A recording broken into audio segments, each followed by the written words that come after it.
lắm, em đẹp lắm giống như hoa sen. Anh vào Hà Nội mục đích để mà làm quen, để cho hoa sen kết nghĩa với hoa Champa. Anh đang tìm hiểu, tìm người yêu gặp nhiều khó khăn.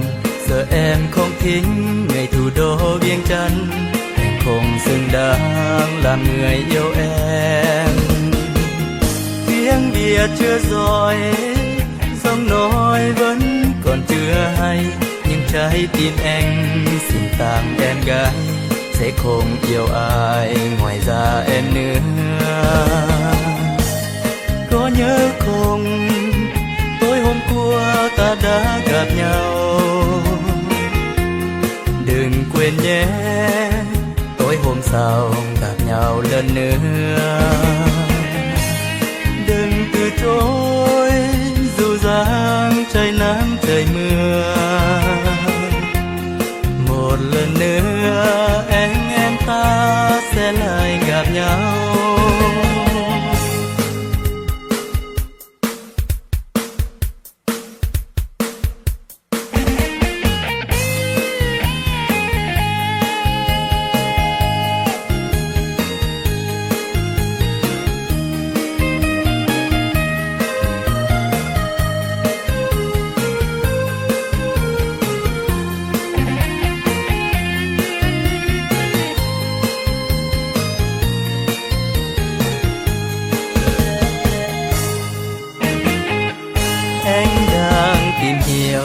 Tìm người yêu gặp nhiều khó khăn. Giờ em không thích người thủ đô Viêng Chăn, anh không xứng đáng làm người yêu em. Tiếng Việt chưa giỏi, giọng nói vẫn còn chưa hay, nhưng trái tim anh xin tặng em gái, sẽ không yêu ai ngoài ra em nữa. Có nhớ không, tối hôm qua ta đã gặp nhau. Đừng quên nhé, tối hôm sau gặp nhau lần nữa. Đừng từ chối dù rằng trời nắng trời mưa. Một lần nữa anh em ta sẽ lại gặp nhau.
Hà Nội hỡi em đẹp lắm,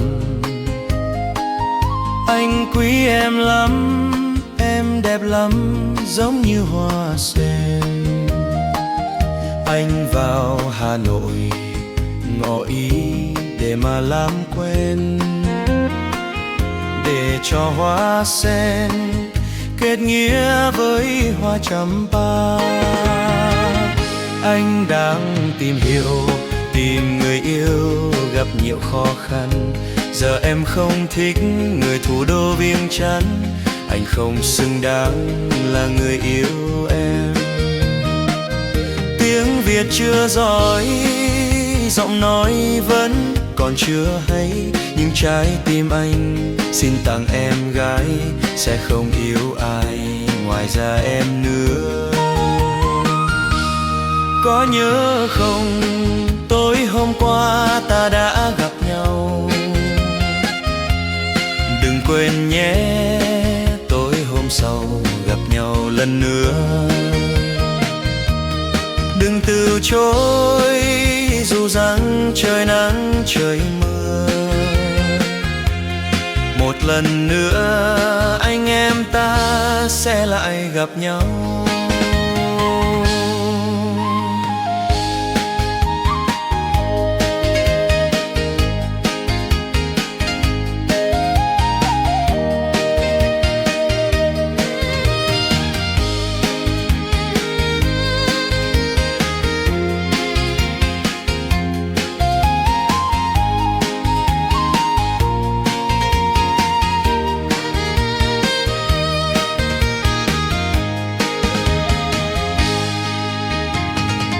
Anh đang tìm hiểu, tìm người yêu gặp nhiều khó khăn. Giờ em không thích người thủ đô Viêng Chăn, anh không xứng đáng là người yêu em. Tiếng Việt chưa giỏi, giọng nói vẫn còn chưa hay, nhưng trái tim anh xin tặng em gái, sẽ không yêu ai ngoài ra em nữa. Có nhớ không, tối hôm qua ta đã gặp nhau. Đừng quên nhé, tối hôm sau gặp nhau lần nữa. Đừng từ chối dù rằng trời nắng trời mưa. Một lần nữa anh em ta sẽ lại gặp nhau.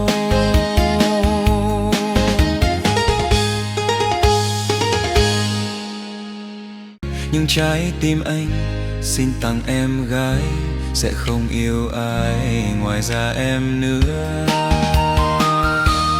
Có nhớ không, tối hôm qua ta đã gặp nhau. Đừng quên nhé, tối hôm sau gặp nhau lần nữa.